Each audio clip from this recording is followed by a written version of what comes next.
1930 की बात है। एक शाम 3 बजे हम मानकुलम विश्राम घर पहुंचे। मेरे साथ जाफना केंद्रीय कॉलेज के मेरे अध्यापक साथी S0G0 मान और सैमुअल जैकब थे। हमारी योजना जंगल में शिकार करने की थी। हमारे गाइड चिनैया हमें जंगल के बारे में बता रहा था। चिनैया के अनुसार जंगल का ऐसा सबसे अच्छा स्थान जंगल के बीच पानी का एक छोटा तालाब था, जो कि नानकुलम से 3 मील दूर स्थित उलुमादू नाम की जंगली बस्ती से लगभग 1 मील की दूरी पर था।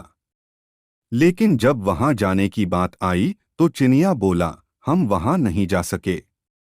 चाहे यह सच है कि वहां बहुत से जानवर हैं, लेकिन हम उनमें से एक को भी नहीं मार सकते क्योंकि उस स्थान की रक्षा कादेरी नाम का भूत कर रहा है। जो भी व्यक्ति उस स्थान का उल्लंघन करता है, उसकी मृत्यु हो जाती है। चिनैया उस वक्त अपनी रौ में था। वह बोलता जा रहा था, पीपल के 2 वृक्ष कादरी और उसकी पत्नी का निवास स्थान हैं। उनके बच्चे भी पास के वृक्षों पर रहते हैं। काफी मनाने के बाद चिनैया हमें वह जगह दूर से दिखाने के लिए राजी हो गया। लेकिन इसके लिए उसने 2 शर्तें रखीं। पहली यह कि हम बंदूकें लेकर वहां नहीं जाएंगे, दूसरी यह कि वहां जाने से पहले हम लोगों को एक टोटका करना होगा। हमारे पास भूतों के परिवार को देखने के लिए और उसका कहना मानना ही पड़ा। हम लोग खाने खाने के पश्चात रात्रि में 9 बजे चल पड़े। चिनैया ने अपने हाथों से हमारी कलाइयों पर हल्दी के पत्ते बांधे। जंगल में दाखिल होने से पहले उसने एक बार फिर देखा कि हल्दी के पत्ते कलाइयों पर मौजूद हैं या नहीं।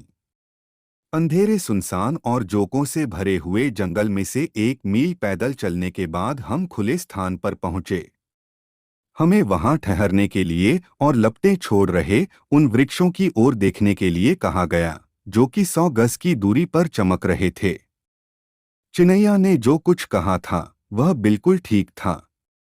वहां लगभग 30 वृक्ष थे, जिनके तने चिंगारियों की तरह चमक रहे थे।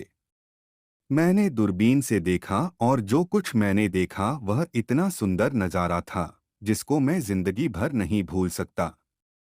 सभी वृक्षों में से 2 वृक्ष इतने चमकदार थे कि उनकी बिना पत्तों वाली टहनियां भी साफ देखी जा सकती थीं। चिनैया ने बताया कि वे ही 2 वृक्ष हैं जिनके ऊपर कादेरी भूत का डेरा है। जैसे जैसे वर्ष बीत रहे हैं, उनके बच्चे और बढ़ रहे हैं। वह दिन के समय भी किसी को उन वृक्षों को पास नहीं जाने देते। मैं पास जाकर साफ और असली नजारा देखना चाहता था, परंतु चिनैया और मेरे साथियों ने एक कदम भी आगे नहीं जाने दिया। हम वापस चल पड़े। लेकिन मन ही मन मैंने निश्चय कर लिया था कि मैं दिन में आकर भूतों के इन परिवारों से भेंट अवश्य करूंगा। सुबह मैं अपने साथियों के विरोध के बावजूद उस जगह पर जा पहुंचा। वहां 2 पुराने वृक्ष थे, जिनमें से एक पूरी तरह और दूसरे का कुछ भाग सूखा हुआ था। दक्षिण की ओर बहुत से वृक्ष सूखे हुए थे, परंतु दोनों सूखे वृक्षों में पीला रंग इनसे भी ज्यादा था। मैंने चाकू की सहायता से वृक्ष का कुछ छिलका और लकड़ी काट ली और रेस्ट हाउस वापस आ गया। अगले दिन उस लकड़ी और छिलके को मैं जाफना कॉलेज की वनस्पति विज्ञान की प्रयोगशाला में ले गया। सूक्ष्मदर्शी द्वारा देखने से मैंने पता लगाया कि पीपल के छिलके पर पीला रंग एक विशेष प्रकार की फंगस के कारण पैदा होने लगा था। यह किसी भी प्रकार से कोई अजीब बात नहीं थी, क्योंकि संसार में बहुत से ऐसे वृक्ष हैं जिनके ऊपर फंगस पैदा होने के कारण प्रकाश पैदा होता है। छिलके की बाहरी सतह फंगस के पैदा होने के लिए बहुत ही उपयुक्त स्थान होता है। प्रत्येक किस्म की फंगस में से रोशनी उत्पन्न नहीं होती। रोशनी पैदा करने वाली विशेष किस्में चाहे प्रयोगशाला में हो, चाहे किसी वृक्ष पर, वे रात को रोशनी पैदा करती हैं। इसका कादेरी या किसी और भूत प्रेत के साथ कोई संबंध नहीं होता। इस फंगस की तरह ऐसे बहुत से वृक्ष और जानवर हैं जो रात के समय रोशनी देते हैं।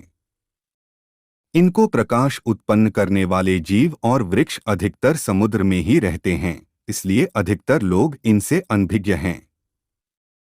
पृथ्वी पर रोशनी पैदा करने वाले जीवों में से सबसे आम मिलने वाला जीव जुगनू है। कुछ और जीव भी घने जंगलों और अंधेरी गुफाओं में देखे जा सकते हैं। जुगनू एक भंवरा है, कीट नहीं। सिर्फ नर जुगनू ही उड़ सकता है। मादा जुगनू पृथ्वी से और वृक्षों से चिपकी रहती है।